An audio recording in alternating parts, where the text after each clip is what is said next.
Assalamualaikum, welcome back to Cik Nora Channel. Okey, untuk hari ni aku nak buat comeback untuk slide kisah seram asrama.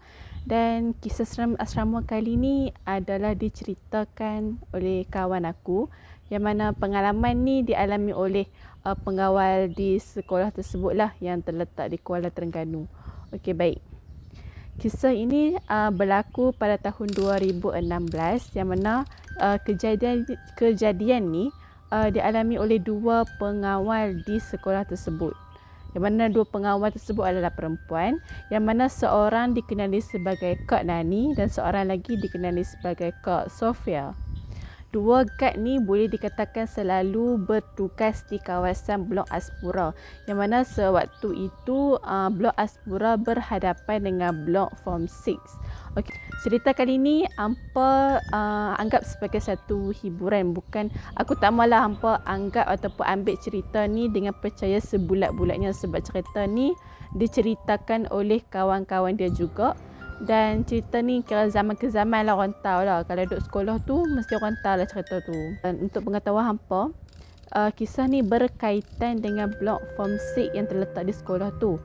Boleh dikatakan dekat sekolah tu, blok Form 6 di sekolah tu, boleh dikatakan kawasan yang agak misteri dan juga agak keras. Yang mana sehinggakan cikgu-cikgu dekat situ ada pesan lah dekat student Form 6 dekat situ, kalau nak prep, especially untuk pelajar yang duduk asrama lah, dia cakap kalau nak study dekat blok Form 6 tu boleh, cuma kena turun sebelum jam 11 malam. Nak dijadikan cerita pada malam tu, Kak Nani dengan Kak Sofia ni ditugaskan di sebuah ditugaskan untuk menjagalah dekat kawasan Aspura. Dan kawasan Aspura masa tu berdekatan dengan kawasan blok Form 6. Kira macam berhadapan lah bangunan blok Aspura dengan blok Form 6. Nak dijadikan cerita, pada malam tu Kak Nani dan Kak Sofia ditugaskan untuk berada di kawasan Aspura yang berdekatan dengan blok Form 6 ketika itu. Lepas tu Kak Nani masa tu dia rasa lapar malam tu. Dia pun nak pergi 7E lah untuk cari makanan. Dan Kak Sofia pun tumpas kaki lah untuk beli makanan. Dan dia masa tu pun tengah lapar juga. Lepas tu Kak Sofia ada pesan lah dekat Nani, kau jangan balik lambat sangat tau, aku dah lapar sangat ni. Kak Nani pun pergilah 7E dan tinggalkan Kak Sofia seorang-seorang dekat pondok pengawal tu. Dalam lebih kurang 5 minit ke 10 minit macam tu, ketiadaan Kak Sofia masa tu dengan ketiadaan Kak Nani masa tu, Kak Sofia ada terbau satu bau yang sangat sedap, bau pisang goreng. Dan masa tu Kak Sofia pun tengah lapar kan, jadi dia carilah bau pisang goreng tu main mana. Kak Sofia pun dalam hati masa tu, bau pisang goreng mana pula tengah-tengah malam ni. Lepas tu Kak Sofia keluar daripada pondok guard dan dia yakin yang bau pisang goreng tu daripada blok Form 6. Okay, lepas tu Kak Sofia cuma buat tak tahu, dia just relax sebab dia tahu yang blok Form 6 tu memang tempat yang sangat misteri dan juga keras. Bila masa Kak Nani dah sampai, dah balik daripada 7E, dia pun ceritalah balik dekat Kak Nani apa yang terjadi dekat dia masa ketiadaan Kak Nani masa tu. Kejadian yang pernah bau pisang goreng tu setakat itu sahajalah, lepas tu tak ada apa-apa gangguan. Tetapi keesokan malam tu, Kak Nani dengan Kak Sofia ni ditugaskan bersama lagi untuk menjagalah di kawasan sekolah tu. Lepas tu Kak Nani dengan Kak Sofia ni boleh dikatakan rapat lah dan berkawan daripada sejak mereka bekerja kat situ, memang rapat lah mereka dua ni. Lepas tu nak dijadikan cerita, pada malam tu mereka pun duduk bersembang-sembang, duduk gelak-gelak apa semua dalam lingkungan pukul 12 malam hingga 1 pagi macam tu. Lepas tu tengah-tengah syok-syok sembang ni, Kak Nani dia terpandang dekat skrin monitor yang ada dalam pondok pengawal tu. Dia ternampak ada seorang budak kecil sedang duduk di salah satu kerusi yang ada di dewan makan tu. Lepas je Kak Nani tengok dekat skrin monitor tu ada budak kecil sedang duduk dekat dewan makan tu, Kak Nani terus macam, Sofia, kau tengok ni ada budak kecil lah kat dewan makan. Kak Sofia pun, budak kecil mana pula malam-malam ni? Kak Nani pun cakap lagi, betul, kau tengok ni ada budak kecil. Kau pergilah tengok kejap. Dekat dewan makan je pun. Dekat je ni. Lah, kau ni dekat je pun, nanti kalau ada apa-apa pun kau jerit je, mestilah aku dengar. Kak Sofia pun decide untuk pergi ke dewan makan. Dia pun melangkah keluar daripada pondok pengawal tu dan teruskan perjalanan hingga sampailah ke dewan makan. Sepanjang perjalanan dari pondok pengawal ke dewan makan tu, sepanjang perjalanan tu sangatlah gelap. Hanya berpandukan pada lampu suluh yang dibawa oleh Kak Sofia ketika itu. Kak Nani masa tu dia stay dekat pondok pengawal sambil memerhati gerak-geri Kak Sofia dari jauh, daripada screen monitor tu. Dan mereka pun bercakap melalui walkie-talkie sahaja. Dan walkie-talkie Kak Sofia pun berbunyi. Dan Kak Nani bercakap lah melalui walkie-talkie tu. Kau pergilah masuk dalam dewan makan tu. Budak tu ada lagi dalam tu.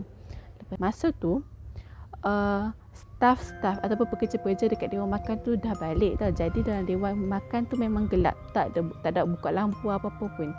Jadi Kak Sofia pun teruskan perjalanan ke dewan makan dan dia sampai dekat dewan makan tu. Kak Sofia pun buka pintu dewan makan tu, dia pun suluh lah dengan lampu suluh yang dia ada tu, suluh di sekeliling ruang yang ada dekat dewan makan tu. Lepas tu bila dia suluh 2-3 kali, tak ada orang. Lepas tu Kak Sofia pun on the walkie-talkie dia tu. Lepas tu dia cakap, kau ni Nani, mana budak kecil tu? Tak nampak pun, dia pergi mana? Lepas tu Kak Nani pun cakap, ada tadi, dia lari pergi kat belakang dewan makan. Kau pergi tengok kat belakang dewan makan, kotlah dia ada lagi. Ketika Kak Sofia mengatur langkah pergi ke bahagian belakang dewan makan tu, Kak Nani dari dekat pondok pengawal ni tak dapat nak detect lah gerak-geri Kak Sofia ni, sebab CCTV dekat belakang dewan makan tu dah rosak. Jadi tak ada lah footage yang boleh ambil dekat situ. Lepas tu Kak Sofia ni carilah sekeliling dekat bahagian belakang dewan makan tu, dah tak nampak pun sosok budak kecil yang dikatakan oleh Kak Nani tu. Lepas tu Kak Sofia terus on dia punya walkie-talkie tu. Saya cakap, kau ni Nani, biar betul mana budak tu, aku tak jumpa pun. Ke benda lain ni? Kak Sofia masa tu dah mula teguk dah benda tu. Jadi Kak Nani ni terus mencelah, kau ni janganlah cakap macam tu. Kalau tak ada apa-apa, kau keluar je lah. Kak Sofia pun macam, okey, sebab aku pun cari dari tadi memang tak jumpa. Aku keluarlah. Kak Sofia terus matikan dia punya walkie-talkie dan dia pun menuju ke pintu dewan makan untuk keluarlah daripada dewan makan. Okey, ketika Kak Sofia sedang menuju ke arah pintu dewan makan untuk keluar, Kak Sofia ni dia terdengar footstep ataupun dengar seperti ada orang yang sedang berlari-lari di bahagian belakang di dalam dewan makan tu. Lepas tu Kak Sofia ni macam, budak tu kau yang belakang aku tadi tu. Berkali-kali Kak Sofia dengar footstep tu berlari ke kiri, ke kanan, ke kiri, ke kanan dekat bahagian belakang dewan makan tu. Lepas tu Kak Sofia dia mula rasa tak sedar hati dah, sebab dia yakin memang tak ada budak kecil. Daripada dia cari dalam dewan makan sampai keluar dewan makan, masih tak ada budak tu. Lepas tu Kak Sofia dia mula rasa macam takut, dia rasa macam tak sedar hati. Dia suluh ke arah yang mana dia dengar bunyi footstep tadi tu. Bila masa dia suluh je dekat kawasan tu, memang tak ada apa-apa pun, kosong, sunyi sepi je yang ada malam tu. Lepas tu Kak Sofia dalam hati masa dia macam, okey, relax Sofia, ni bukan orang, ni hantu. Kak Sofia terus mengatur langkah keluar daripada dewan makan tu. Lepas tu Kak Sofia teruskan perjalanan untuk pergi semula ke pondok pengawal yang mana ada Kak Nani dekat situ. Lepas tu Kak Sofia ni masa dalam perjalanan nak pergi ke pondok pengawal tu, dia perlu lalu dulu di kawasan dewan makan tu. Dan dia terperasan ada satu tingkap dekat dewan makan tu tak ditutup dengan rapat. Sofia masa tu dia dengan niat dia nak lalu je, dia tak mahu tutup. Masa dia lalu tu, dari ataupun melalui ekor mata Kak Sofia, dia ternampak ada seorang budak kecil sedang duduk bertenggek di atas meja dewan makan tu. Lepas tu Kak Sofia tanpa memamasa dia terus lari, memecut sekuat hati dia sampailah di pondok pengawal yang mana ada Kak Nani masa tu. Dan masa tengah lari tu, Kak Sofia masa tu masih lagi membayangkan keadaan budak kecil tadi tu, di mana dia terperasan yang mana budak kecil tadi tu dia memerhati secara tajam ke arah Kak Sofia sambil memerhati gerak-geri Kak Sofia dengan pandangan yang sangat menggerunkan. Lepas tu Kak Sofia masa tu terus kuatkan dia punya hati semangat, terus lari dan menuju ke arah pondok pengawal yang mana ada Kak Nani masa tu.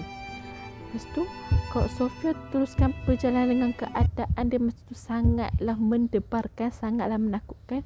Dan masa on the way ke arah pondok guard tu, Kak Sofia on walkie-talkie, dia cakap dekat Kak Nani, dia cakap macam ni, tak ada siapa-siapa dan dekat situ memang tak ada orang.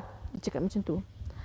Dekat situ Kak Nani macam dia faham yang mana dekat situ bukannya orang, tapi adalah makhluk yang menumpang dekat situ. Bila Kak Sofia dah sampai je dekat pondok guard tu dengan keadaan yang tercungak-cungak, mengambil nafas yang tercungak-cungak, dan Kak Nani masa tu dia mengedahkan apa yang berlaku tadi. Kiranya Kak Nani dah faham apa yang dah terjadi dekat Kak Sofia masa tu.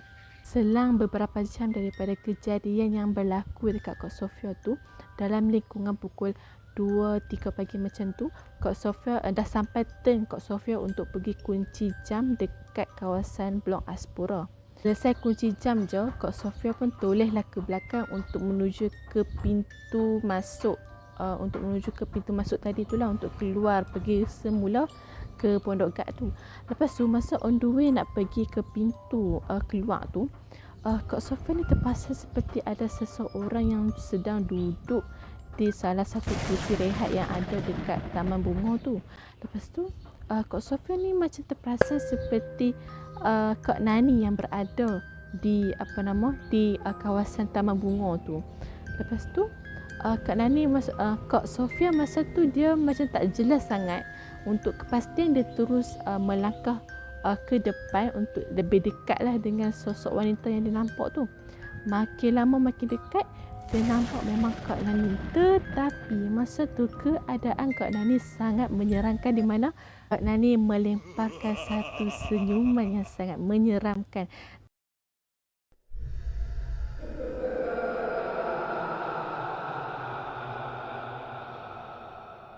Dan alangkah terkejutnya ketika itu, Kak Sofia terus melarikan diri sebab dia nampak muka Kak Nani masa tu sangatlah pucat lesu seperti orang yang tak ada darah. Muka yang kebiru-biruan seperti mayat. Lepas tu Kak Sofia terus larikan diri, selamatkan diri dan pergi semula ke pondok guard yang mana ketika itu Kak Nani ada di dalam pondok pengawal tu. Dengan keadaan yang masa tu Kak Sofia sangatlah tercungak-cungak, dan Kak Nani terus tanya, kau ni dah kenapa lari-lari tengah malam? Ada apa ni? Lepas tu Kak Sofia terus ceritakan apa yang jadi sebenarnya dekat dia masa dia pergi kunci jam dekat Blok Aspura. Jadi malam tu dia decide untuk pergi kunci jam bersama-sama sebab takut dah masa tu masing-masing dah rasa takut dengan apa yang dah terjadi dekat Kak Sofia pada malam tu. Untuk hampa yang berminat untuk tahu kesinambungan cerita ni, hampa boleh komen dekat bawah. Untuk hampa yang belum lagi subscribe channel ni, boleh subscribe, like, komen dan juga share. Untuk hampa boleh tengok lagi pengalaman seram tangki kilang, hampa boleh klik link dekat bawah. Dan itu sahaja konten kita pada hari ini. Assalamualaikum.